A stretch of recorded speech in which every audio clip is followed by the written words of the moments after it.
पाठ संख्या 2 बचपन।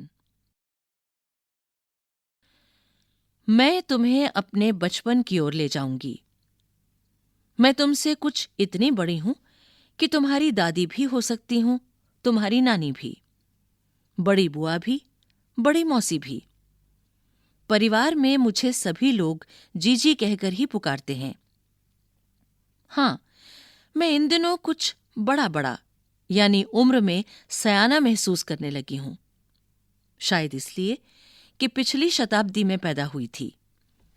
मेरे पहनने ओढ़ने में भी काफी बदलाव आए हैं। पहले मैं रंग बिरंगे कपड़े पहनती रही हूं, नीला, जामुनी, ग्रे, काला, चॉकलेटी। अब मन कुछ ऐसा करता है कि सफेद पहनो, गहरे नहीं, हल्के रंग। मैंने पिछले दशकों में तरह तरह की पोशाकें पहनी हैं। पहले फ्रॉक, फिर निकर वॉकर, स्कर्ट, लहंगे, गरारे और अब चूड़ीदार और घेरदार कुर्ते। बचपन के कुछ फ्रॉक तो मुझे अब तक याद हैं। हल्की नीली और पीली धारी वाली फ्रॉक, गोल कॉलर और बाजू पर भी गोल कफ, एक हल्के गुलाबी रंग का बारीक चुन्नटों वाला घेरदार फ्रॉक, नीचे गुलाबी रंग की फ्रिल। उन दिनों फ्रॉक के ऊपर की जेब में रुमाल और बालों में इतराते रंग बिरंगे रिबन का चलन था। लेमन कलर का बड़े प्लेटों वाला गर्म फ्रॉक जिसके नीचे फर टंकी थी। 2 ट्यूनिक भी याद हैं, एक चॉकलेट रंग का और अंदर की कोटी प्याजी, दूसरा ग्रे और उसके साथ सफेद कोटी। मुझे अपने मोजे और स्टॉकिंग भी याद हैं। बचपन में हमें अपने मोजे खुद धोने पड़ते थे। वो नौकर या नौकरानी को नहीं दिए जा सकते थे, इसकी सख्त मनाही थी। हम बच्चे इतवार की सुबह इसी में लगाते। धो लेने के बाद अपने अपने जूते पॉलिश करके चमकाते।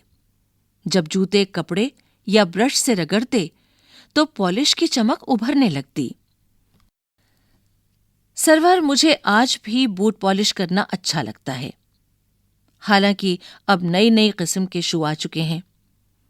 कहना होगा कि ये पहले से कहीं ज्यादा आरामदेह हैं। हमें जब नए जूते मिलते, उसके साथ ही छालों का इलाज शुरू हो जाता। जब कभी लंबी सैर पर निकलते, अपने पास रुई जरूर रखते। जूता लगा तो रुई मोजे के अंदर। हाँ, हमारे तुम्हारे बचपन में तो बहुत फर्क हो चुका है। हर शनिचर को हमें ऑलिव ऑयल या कैस्टर ऑयल पीना पड़ता। ये एक मुश्किल काम था। शनिचर को सुबह से ही नाक में इसकी गंध आने लगती। छोटे शीशे के गिलास जिन पर ठीक खुराक के लिए निशान पड़े रहते, उन्हें देखते ही मितली होने लगती।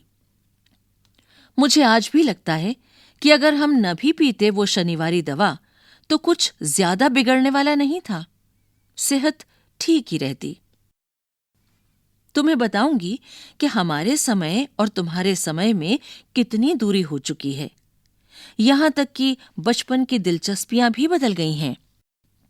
याद रहे, उन दिनों कुछ घरों में ग्रामोफोन थे, रेडियो और टेलीविजन नहीं थे।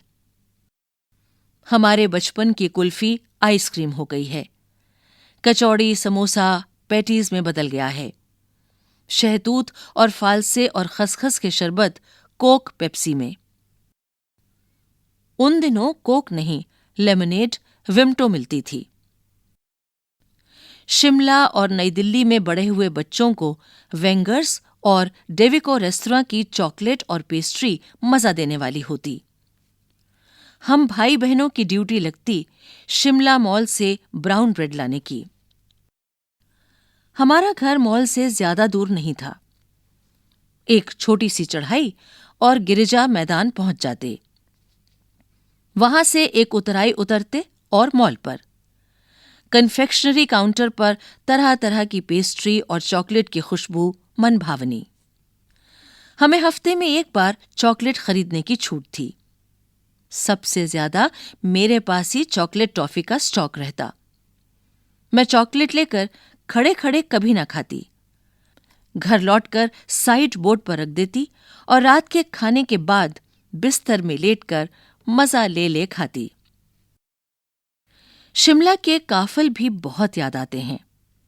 खट्टे मीठे, कुछ एकदम लाल, कुछ गुलाबी, रस भरी कसमल। सोचकर ही मुंह में पानी भर आए। चेस्टनट एक और गजब की चीज। आग पर भूने जाते और फिर छिलके उतारकर मुंह में। चने जोर गरम और अनारदाने का चूर्ण। हाँ, चने जोर गरम की पुड़िया जो तब थी वो अब भी नजर आती है। पुराने कागजों से बनाई हुई इस पुड़िया में निरा हाथ का कमाल है। नीचे से तिरछी लपेटते हुए ऊपर से इतनी चौड़ी कि चने आसानी से हथेली पर पहुंच जाएं। एक वक्त था जब फिल्म का गाना चना जोर गरम बाबू में लाया मजेदार चना जोर गरम उन दिनों स्कूल के हर बच्चे को आता था। कुछ बच्चे पुड़िया पर तेज मसाला बुरकवाते। पूरा गिरजा मैदान घूमने तक ये पुड़िया चलती। एक एक चना पापड़ी मुंह में डालने और कदम उठाने में एक खास ही लय रफ्तार थी। छुटपन में हमने शिमला रिज पर बहुत मजे किए हैं। घोड़ों की सवारी की है। शिमला के हर बच्चे को कभी ना कभी ये मौका मिल ही जाता था। हम जाने क्यों घोड़ों को कुछ कमतर करके समझते, उन पर हंसते थे। ननिहाल के घोड़े खूब रिष्ट पुष्ट और खूबसूरत। उनकी बात फिर कभी। शाम को रंग बिरंगे गुब्बारे, सामने जाखू का पहाड़, ऊंचा चर्च। चर्च की घंटियां बजती तो दूर दूर तक उनकी गूंज फैल जाती। लगता इसके संगीत से प्रभु यीशु स्वयं कुछ कह रहे हैं। सामने आकाश पर सूर्यास्त हो रहा है। गुलाबी सुनहरी धारियां नीले आसमान पर फैल रही हैं। दूर दूर फैले पहाड़ों के मुखड़े गहराने लगे और देखते देखते बत्तियां टिमटिमाने लगीं। रिज पर की रौनक और मॉल की दुकानों की चमक के भी क्या कहने। स्कैंडल पॉइंट की भीड़ से उभरता कोलाहल। सरवर, स्कैंडल पॉइंट के ठीक सामने उन दिनों एक दुकान हुआ करती थी जिसके शोरूम में शिमला कालका ट्रेन का मॉडल बना हुआ था। इसकी पटरियां, उस पर खड़ी छोटे छोटे डिब्बों वाली ट्रेन, एक और लाल टीन की छत वाला स्टेशन और सामने सिग्नल देता खंबा। थोड़ी थोड़ी दूर पर बनी सुरंगें। पिछली सदी में तेज रफ्तार वाली गाड़ी वही थी। कभी कभी हवाई जहाज भी देखने को मिलते। दिल्ली में जब भी उनकी आवाज आती, बच्चे उन्हें देखने बाहर दौड़ते।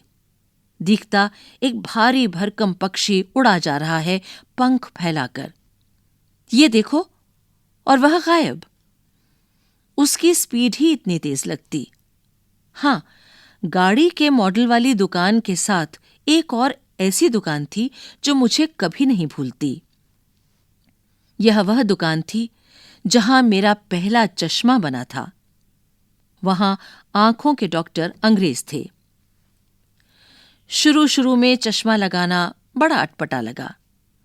छोटे बड़े मेरे चेहरे की ओर देखते और कहते, आंखों में कुछ तकलीफ है, इस उम्र में ऐनक, दूध पिया करो। मैं डॉक्टर साहब का कहा दोहरा देती, कुछ देर पहनोगी तो ऐनक उतर जाएगी। वैसे डॉक्टर साहब ने पूरा आश्वासन दिया था, लेकिन चश्मा तो अब तक नहीं उतरा। नंबर बस कम ही होता रहा। मैं अपने आप इसकी जिम्मेवार हूं। जब आप दिन की रोशनी को छोड़कर रात में टेबल लैंप के सामने काम करेंगी, तो इसके अलावा और क्या होगा? हाँ, जब पहली बार मैंने चश्मा लगाया तो मेरे एक चचेरे भाई ने मुझे छेड़ा, देखो देखो कैसी लग रही है। आंख पर चश्मा लगाया ताकि सूझे दूर की, यह नहीं लड़की को मालूम सूरत बनी लंगूर की। मैं खीजी कि मुझ पर यह क्यों दोहराया जा रहा है, पर शेर बुरा न लगा। जब वह चाय पीकर चले गए तो मैं अपने कमरे में जाकर आईने के सामने खड़ी हो गई। कई बार अपने को देखा, ऐनक उतारी, फिर पहनी, फिर उतारी, देखती रही। सूरत बनी लंगूर की। नहीं, नहीं, नहीं। हाँ, हाँ, हाँ। मैंने अपने छोटे भाई का टोपा उठाकर सिर पर रखा। कुछ अजीब लगा, अच्छा भी और मजाकिया भी। तब की बात थी। अब तो चेहरे के साथ घुल मिल गया है चश्मा। जब कभी उतरा हुआ होता है तो चेहरा खाली खाली लगने लगता है। याद आ गया वह टोपा, काली फ्रेम का चश्मा और लंगूर की सूरत। हाँ, इन दिनों शिमला में मैं सिर पर टोपी लगाना पसंद करती हूं। मैंने कई रंगों की जमा कर ली हैं। कहाँ दुपट्टों का ओढ़ना और कहाँ सहज सहल सुभीते वाली हिमाचली टोपियां। लेखिका कृष्णा सोबती।